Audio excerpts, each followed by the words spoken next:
നമ്മളെ വീഡിയോ കാണുന്ന എല്ലാവർക്കും ഇത് കാണുമ്പോൾ എന്താ തോന്നുന്നത്? ഈ ഒരു സാധനം കാണുമ്പോൾ എനിക്ക് വല്ലാത്തൊരു സ്നേഹമാണ് ഇതിനോട് കേട്ടോ. അപ്പം ഞാൻ കുറച്ച് കല്ലുപ്പും കുറച്ച് കാന്താരി മുളകൊക്കെ എടുത്തിട്ട് ഇറങ്ങിയിരിക്കുന്നു. എന്താവുന്നൊന്നും അറിയില്ല, കുറേ കാലമായി ഇതൊക്കെ കഴിച്ചിട്ട്. അപ്പോൾ പല്ലിന് നല്ല പൊടിപ്പൊക്കെ ഉള്ള സമയമാണ്. നമുക്ക് ഇങ്ങനെ പ്രായം കൂടി കൂടി വരില്ലേ. അപ്പോൾ അത് ഞാനിതിന് തലപ്പൊക്കെ ഇത് കട്ട് ചെയ്തിട്ട് കണ്ടോ, അങ്ങനെ കട്ട് ചെയ്തിട്ട് ഇതുപോലൊരു കല്ലട കുത്തി കൊടുത്തു. എന്നിട്ട് ഞാൻ കാന്താരി മുളക് എടുക്കുക. എന്നിട്ട് ഇത് രണ്ടും ഒപ്പം കടിച്ചു കൊടുക്കണം. നിങ്ങൾക്കൊക്കെ ഇഷ്ടപ്പെടും തന്നെയാണ് ഞാൻ വിചാരിക്കുന്നത്.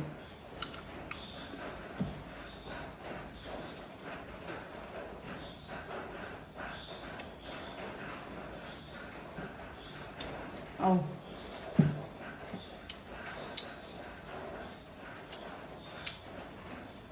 ഒന്നും പറയാനില്ല, ഉള്ളിൽ കുരു മൂക്ക തുടങ്ങിയിരിക്കണം. അപ്പോൾ ചെറുതായിട്ടൊരു ചവർപ്പ് ഇങ്ങനെ വരുന്നുണ്ട്. ഭയങ്കര ടേസ്റ്റ് കേട്ടോ. അപ്പോൾ ഇതുപോലെ കഴിക്കാനാണോ നിങ്ങൾക്ക് ആഗ്രഹം, അതോ അരച്ചിട്ട് കഴിക്കാനാണോ ആഗ്രഹം? ഇത് നമുക്ക് മീൻ നോക്കുമ്പോൾ അതിലിടാം. തേങ്ങ കൂട്ടിയിട്ട് ചമ്മന്തി വേണമെങ്കിൽ ഇറക്കാം, തേങ്ങ ചമ്മന്തി. പിന്നെ അല്ലെങ്കിൽ മീൻ കൂട്ടിയിട്ട് അങ്ങനെ ചമ്മന്തി വേണമെങ്കിൽ ഇറക്കാം. ഏത് വിധത്തിൽ നമുക്കിത് ഉപയോഗിക്കാം. ഇത് കിട്ടിയ ചില ആൾക്കാർക്ക് ഇത് എന്താ ചെയ്യാന്നറിയില്ല. കുറേ ആൾക്കാർ ഇതൊക്കെ കളയുന്ന ആൾക്കാരൊക്കെ ഉണ്ട് കേട്ടോ. അപ്പോൾ കളയരുത്. പിന്നെന്താ ചോദിച്ചാൽ അസുഖം ഉണ്ടാക്കരുത് ഇത് ഒരുപാട് കഴിച്ചുകൊണ്ട്. അപ്പോൾ അടുത്തൊരു കിഡിലെ വീഡിയോ ആയി കാണുന്നവരെ താങ്ക് യു, ബൈ.